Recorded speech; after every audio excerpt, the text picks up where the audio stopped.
اللہ اللہ اللہ الحمد للہ وکفا وسلام علی عبادہ الذین اصطفى اما بعد۔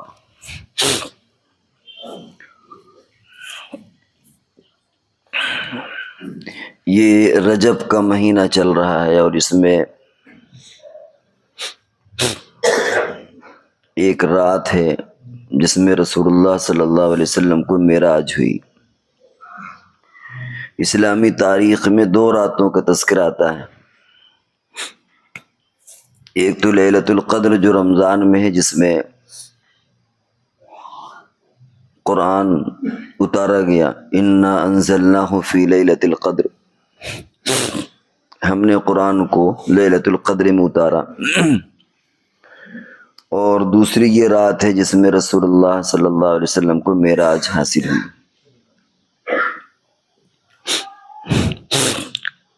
معراج کے واقعے سے بہت سارے سبق ہم کو ملتے ہیں۔ سب سے پہلی بات تو یہ کہ رسول اللہ صلی اللہ علیہ وسلم کو جو معراج ہوئی وہ ہجرت کے 1 سال پہلے، یعنی مدینہ آنے سے 1 سال پہلے آپ کو یہ سعادت ملی، اور اس نعمت عظمیٰ سے آپ کو سرفراز کیا گیا۔ اور جس قدر اللہ کی طرف سے آزمائشیں ہوتی ہیں اور جیسا بندہ صبر کرتا ہے، اسی اعتبار سے اللہ کی طرف سے صلہ بھی ملتا ہے۔ یہ وہ سال ہے جس میں رسول اللہ صلی اللہ علیہ وسلم پر صدمات کے پہاڑ ٹوٹے۔ حضرت خدیجۃ الکبریٰ رضی اللہ تعالیٰ عنہ جو ہر موقع پر آپ کے ساتھ رہیں، آپ کا ساتھ دیا، اپنی جان اپنا مال قربان کیا اور دین اسلام کے لیے اپنے آپ کو سراپا قربان کر دیا، ان کی وفات اسی سال ہوئی۔ اس کے بعد ابو طالب جو آپ کے چچا تھے، ایمان اگرچہ نہیں لائے تھے لیکن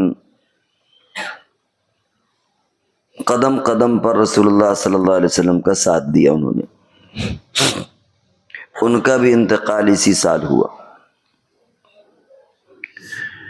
اور 3 سال کا بائیکاٹ اور مقاطعہ کیا گیا تھا رسول اللہ صلی اللہ علیہ وسلم کا اور ان کے ساتھ ایمان والوں کا، اور جو بھی آپ کے تائید میں تھا وہ چاہے ایمان نہ لایا ہو۔ شعب ابی طالب میں 3 سال بائیکاٹ کیا گیا کہ ان سے خرید و فروخت اور کسی طرح کا کوئی تعلق نہیں رکھا جائے گا، وہ بھی انہی ایام میں ہوا۔ تو یہ 3 طرح کے صدمات تھے، 3 طرح کے صدمے آپ کو جھیلنے پڑے اس سال، اس لیے آپ نے اس سال کا نام رکھا عام الحزن، یعنی غم کا سال۔ جتنی مشقتیں آپ کو جھیلنا پڑی ان میں یہ سال سب سے زیادہ اہم تھا، تو اللہ کی طرف سے انعام بھی اتنے عظیم الشان ہوا۔ قرآن پاک کی ایک سورت ہے باقاعدہ، سورہ اسراء، 15ویں پارے کی ابتدا سے شروع ہوتی ہے۔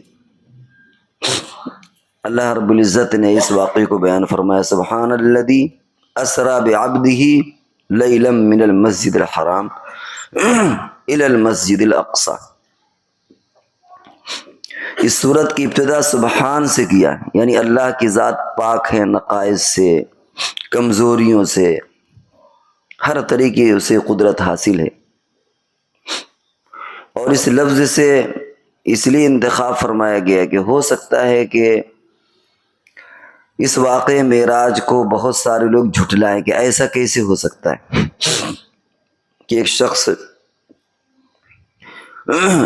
رات کے ایک حصے میں حرم سے بیت المقدس جائے، جو ہزاروں کلومیٹر کا فاصلہ ہے، پھر اس کے بعد وہاں سے آسمان جائے، 7واں آسمان کی سیر کرے، اسی طرح پھر جنت اور جہنم کا مشاہدہ کرے، اور پھر سدرۃ المنتہا پہنچے اور اللہ رب العزت سے ملاقات کرے اور واپس آ جائے۔ یہ چیز کیسے ممکن ہے؟ تو اللہ نے فرمایا سبحان، وہ ذات ان نقائص سے پاک ہے۔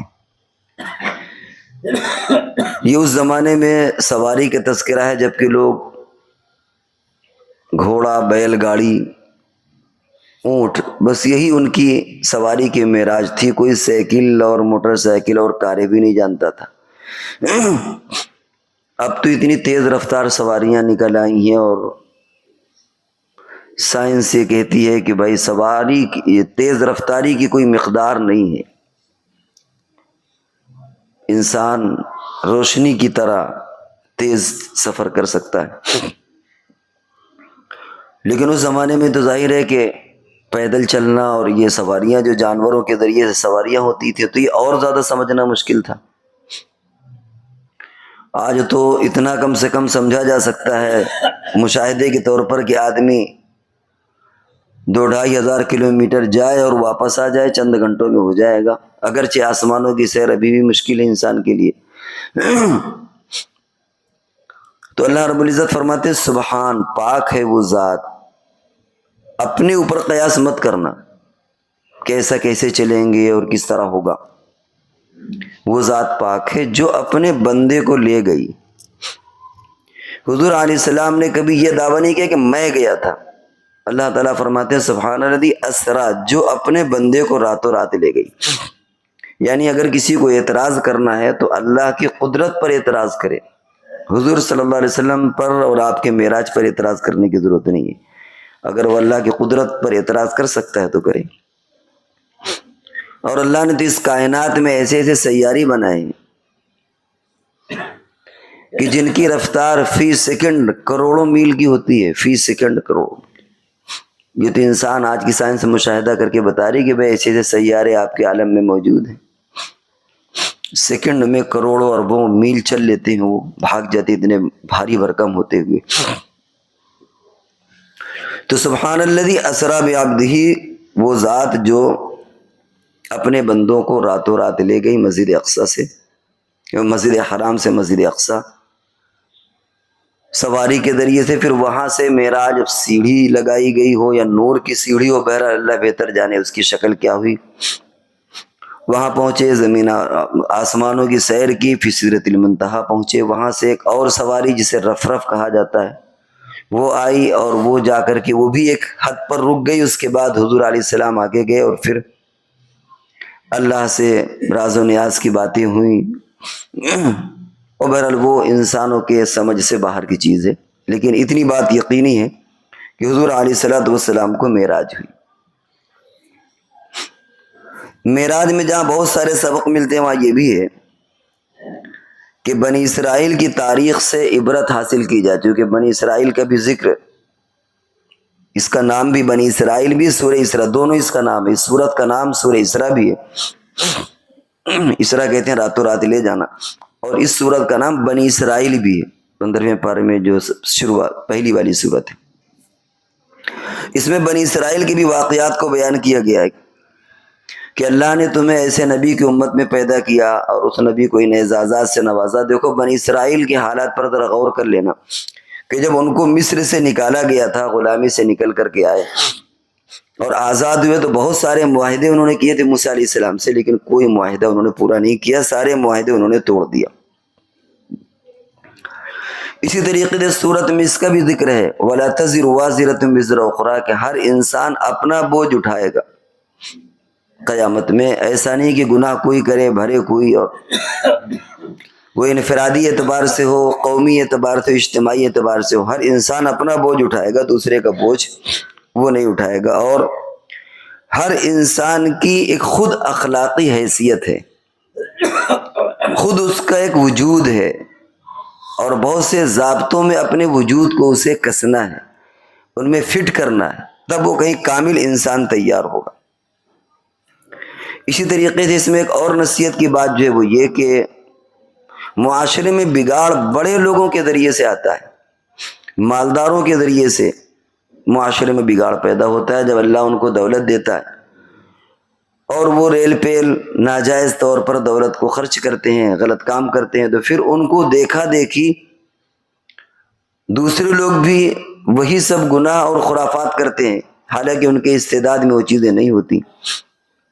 اور اس کا مشاہدہ آپ شادی میں دیکھ سکتے ہیں کہ جن کو اللہ نے دیا ہے وہ تو بے دریغ اسراف کا معاملہ کرتے ہیں، اور ان کا دیکھیے چھوٹے لوگ ہیں وہ قرض لے کر کے یہ سارا معاملہ کرتے ہیں، اور اپنے آپ کو کسی نہ کسی درجے میں مجبور پاتے ہیں کہ ہم کریں تو کیا کریں، اس معاشرے میں رہ کر کے جینا ہے تو کچھ نہ کچھ تو کرنا ہے، اس لیے بڑے لوگوں پر ذمہ داری زیادہ عائد ہوتی ہے۔ ان تمہیدی باتوں کے بعد اب جو اس کے ذریعے سے ہمیں نصیحت ملتی ہے، اور واقعی معراج میں آپ جانتے ہیں کہ 5 وقت کی نماز ملی واپسی میں ایک ہدیے کے طور تحفے کے طور پر، اور سورہ بقرہ کی آخری آیات آمن الرسول بما انزل الیہ وہاں سے لے کر کے اخیر تک یہ آیات آپ کو بطور گفٹ اور تحفے میں دی گئیں، اور ہر انسان جانتا ہے کہ تحفے کی قدر کی جاتی ہے۔ تحفہ اگر بے قیمت بھی ہو تب بھی انسان اسے قدر کی نظر سے دیکھتا ہے، اور تحفے کو تحفہ دینے والے کی نظر سے دیکھتا ہے۔ اگر کوئی دیہاتی کسی بادشاہ کو دیہات کی چند چیزیں تحفے میں دے تو وہ یہ نہیں دیکھتا کہ یار میں تو بادشاہ ہوں، میرے لیے اس کی کیا یہ چند چیزیں دیہات کے لے آیا ہے، میرے لیے کیا چیزیں ہیں، نہیں، بلکہ وہ اس کو اس کی نظر سے دیکھتا ہے کہ بندے والے نے کس نیت سے دی۔ اور اگر کوئی بہت بڑا آدمی آپ کو معمولی قیمت دے تو آپ کو اعتراض ہوتا ہے کہ بنتے اتنے بڑے ہیں اور دیا تحفے میں یہ چیز، لیکن کوئی چھوٹا آدمی آپ کو معمولی چیز بھی دے تو آپ کہتے ہیں کہ ارے آپ کی طرف سے تو یہ ہمارے لیے بہت بڑی چیز ہے۔ تو معلوم یہ ہوا کہ تحفہ میں یہ بھی دیکھا جاتا ہے کہ تحفے دینے والے کی شخصیت کیا ہے، کیا چیز اس نے تحفے میں دی۔ اب ظاہر بات ہے کہ تحفہ دینے والی ذات اللہ کی، اور تحفے میں جو چیز دی گئی وہ نماز ہے، اور سورہ بقرہ کی وہ آخری آیت۔ اس لیے ہر ایمان والے کو ان دونوں چیزوں کو اپنے جی جان سے لگانا چاہیے۔ تحفہ دی ہوئی چیزوں کو انسان اپنے مکان میں سجا کر کے لگاتا ہے، اسے محفوظ الماری میں رکھتا ہے، اسے اپنے کلیجے اور سینے سے اپنے دل کے پاس لگا کے رکھتا ہے، کبھی کبھی اسے دیکھتا ہے، یاد کرتا ہے۔ تو ظاہر ہے کہ جب اللہ نے تحفہ دیا ہے تو ہمیں نماز کے ساتھ بھی وہی سلوک کرنا چاہیے جو ایک تحفے کے ساتھ سلوک کیا جاتا ہے، اور ہمارا معاملہ کیا یہ خود ہم جانتے ہیں۔ 50 نمازیں دی گئی تھیں، اللہ نے انہیں کنسیشن کر کے 5 کر دیا، اور فرمایا کہ ہیں تو 5 لیکن من جاء بالحسنۃ فلہ 10 امثالها۔ جو آدمی 5 نمازیں پڑھے گا، ہر نماز میں 10 کا ثواب ملے گا، تو 50 اسے مل جائیں گے، جبکہ اللہ نے حکم بھی دیا تمہیں کہ تمہیں بہرحال نماز پڑھنا ہے۔ تو نماز کے تعلق سے بھی انسان کو اس بات کو بھی ملحوظ رکھنا چاہیے کہ یہ اللہ تبارک و تعالیٰ کا تحفہ ہے، اور بیچ میں واسطہ بنے رسول اللہ صلی اللہ علیہ وسلم کی ہستی۔ کبھی کبھی اس کا بھی خیال رکھا جاتا ہے، تحفہ کیسا ہی ہو لیکن اگر لانے والا باعظمت ہے تو آپ اس کی قدر کرتے ہیں کہ ارے آپ لائیں، بس میرے لیے بڑی قیمتی چیز ہے۔ تو ایک طرف تو یہ دیکھیں کہ تحفہ دینے والا کون ہے، تحفہ لانے والا کون ہے، بیچ میں واسطہ بننے والی کیسی شخصیت ہے، کیسی ہستی ہے۔ اس اعتبار سے ہمیں نمازوں کی جتنی فکر کرنا چاہیے ہم اس کا اندازہ لگا سکتے ہیں۔ بہرحال اس صورت میں اللہ تبارک و تعالیٰ نے جو حکم دیے، وہ پہلا حکم تو یہ دیا وَقَضَىٰ رَبُّكَ أَلَّا تَعْبُدُوا إِلَّا إِيَّاهُ وَبِالْوَالِدَيْنِ إِحْسَانًا۔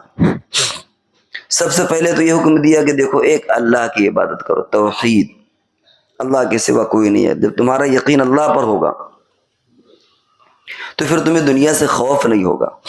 من کان اللہ کان اللہ، من کان لہ کان اللہ لہ، جو اللہ کا ہو جاتا ہے اللہ اس کا ہو جاتا ہے، پھر تمہیں کسی سے ڈر لگے گا ہی نہیں اگر تم اللہ کے ہو جاؤ، اور اخلاص کے ساتھ اسی کی عبادت کرو، شرک کا شائبہ نہ ہو۔ اور اس روئے زمین پر ہمارے وجود کا ذریعہ ہمارے والدین بنے، ماں باپ ذریعہ بنتے ہیں، سبب بنتے ہیں بچے کے آنے کا، اور بچپن کس طریقے سے مشقتوں سے وہ پالتے ہیں، کتنا ان کے اندر اخلاص اور محبت ہوتی ہے، اس کا لحاظ رکھتے ہوئے فرمایا وَبِالْوَالِدَيْنِ إِحْسَانًا۔ اللہ تعالیٰ فرماتے ہیں دیکھو والدین کے ساتھ بھی حسن سلوک کا معاملہ کرنا۔ اِمَّا يَبْلُغَنَّ عِندَكَ الْكِبَرَ أَحَدُهُمَا أَوْ كِلَاهُمَا فَلَا تَقُل لَّهُمَا اُفٍّ۔ اگر وہ بڑے ہو جائیں، بوڑھے ہو جائیں، ذہن بہک جائے، بار بار کسی چیز کو کریں، تو تم اف بھی مت کرنا کہ ارے بس تنگ آ گئے تم سے، کیا ہے بس بار بار آپ ایک چیز کو جھک لگائے رہتے ہیں، ایسا کرتے ہیں ویسا کرتے ہیں۔ کیونکہ بچپن میں اللہ جانے تمہاری کتنی جھکی باتیں انہوں نے سنی، بڑی خوشی خوشی۔ فلا تقل لهما اف، تم اف بھی مت کہو، ولا تنهرهما، تم انہیں ڈانٹنا اور جھڑکنا بھی نہیں۔ اور بھی بہت سارے اصول سمجھائے گئے ہیں کہ کس طریقے سے ان کے سامنے عاجزی کا مظاہرہ کرنا۔ واخفض لهما جناح الذل من الرحمة وقل رب ارحمهما كما ربياني صغيرا، ہمیشہ عاجزی کا مظاہرہ کرنا، یہ نہیں کہ جب تک باپ جوان ہے آپ بچے ہیں تو ٹھیک ہے، لیکن جب باپ بستر پر لگ گیا اور آپ نے سوچا اب یہ کیا کر پائیں گے تو اکڑ دکھانا شروع کر دی۔ ایسا ہوتا ہے کہ جب دیکھتے ہیں کہ اب کسی کام کے نہیں رہے گا، اب تو بستر پر لگ گئے ہیں یہ، تو پھر بچوں کا رویہ باپ کے تعلق سے بدل جاتا، اب کیا کر پائیں گے، اب تو کاروبار بھی ہمارے ہاتھ میں ہے، سب کچھ ہمارے ہاتھ میں، تو ان کو بس میں یہ تو ہماری خدمت کے محتاج ہیں، اب ہمارا ہی کچھ نہیں کر سکتے۔ اس لیے قرآن نے فرمایا کہ ایسے وقت میں بھی ان کا لحاظ کرنا، یہ نہ ہو کہ تم ان کی رعایت نہ کرو۔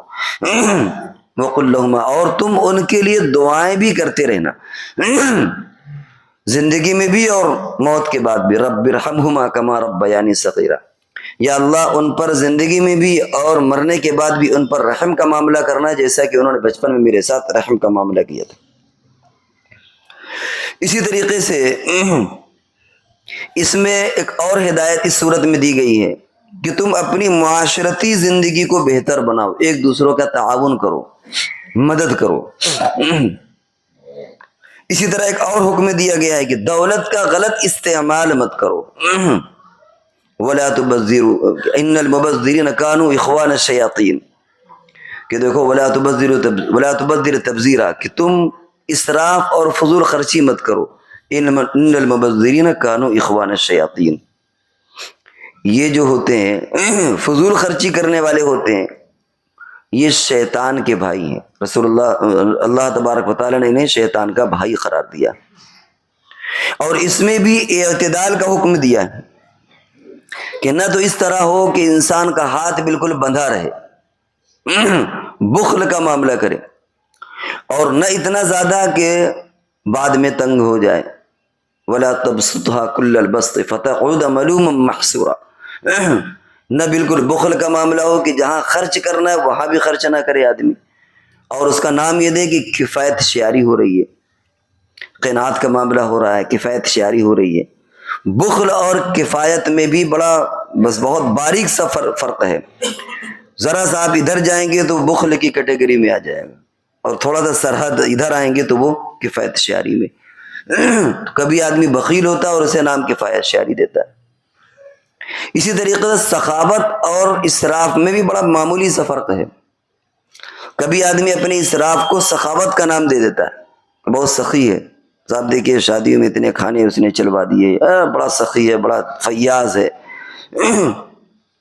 اور اسی میں اسراف بھی ہو جاتا ہے۔ تو اسراف اور سخاوت میں بھی بہت معمولی سا فرق ہے، اس حد بندی کو بھی باقی رکھنا ہے، اور احادیث کے ذریعے سے اس کا بھی اندازہ ہو جاتا ہے کہ کون سی حد اسراف کے اندر داخل ہے اور کون سخاوت کے اندر ہے، اور کون سی حد بخل کے اندر ہے، اور کون سی جو ہے وہ بخل کے مقابلے میں جو انسان کے اندر کفایت شعاری ہوتی ہے اس کے اندر داخل ہے۔ تو یہ اللہ تبارک و تعالیٰ نے اس صورت کے اندر یہ بہت سارے جو تقریباً 14 و 15 احکامات دی، ان میں 4 احکام جو آپ کے سامنے بھی آئے انشاءاللہ پھر اگلے وقت میں ہوں گے، کہ ان میں سے اللہ کی اطاعت کرنا، والدین کے ساتھ حسن سلوک کرنا، معاشرے کو بہتر بنانا، معاشرہ چاہے وہ اپنے علاقے کا ہو یا کوئی ہمارے یہاں کوئی مہمان بن کے آ جائے یا ہم کہیں پر جائیں، ایک دوسرے کی مدد کرنا، تعاون کرنا۔ اسی طریقے سے اعتدال کی راہ کو اپنانا، دولت کا غلط استعمال نہ ہونا، اور اعتدال ہر چیز میں رکھنا، خرچ کرنے میں بھی اعتدال رکھنا، بچا کر کے بھی ہر چیز میں اعتدال رکھنا شریعت نے جو ہمیں سکھایا ہے۔ اہدنا الصراط المستقیم، ہر نماز میں بھی اللہ سے معاہدہ کرتے ہیں، اہدنا الصراط المستقیم، اے اللہ ہمیں سیدھی راہ دکھائیے، مستقیم ہوئی اعتدال کی راہ۔ وَكَذَلِكَ جَعَلْنَاكُمْ أُمَّةً وَسَطًا، ہم نے تم کو معتدل امت بنایا ہے، ایسی امت جس کے اندر اعتدال ہے۔ اور جو انشاءاللہ اس کے اندر جو ہدایتیں دی گئی ہیں وہ پھر موقع پر کہی جائیں گی۔ اللہ تبارک و تعالی ہم سب کو عمل کی توفیق عطا فرمائے۔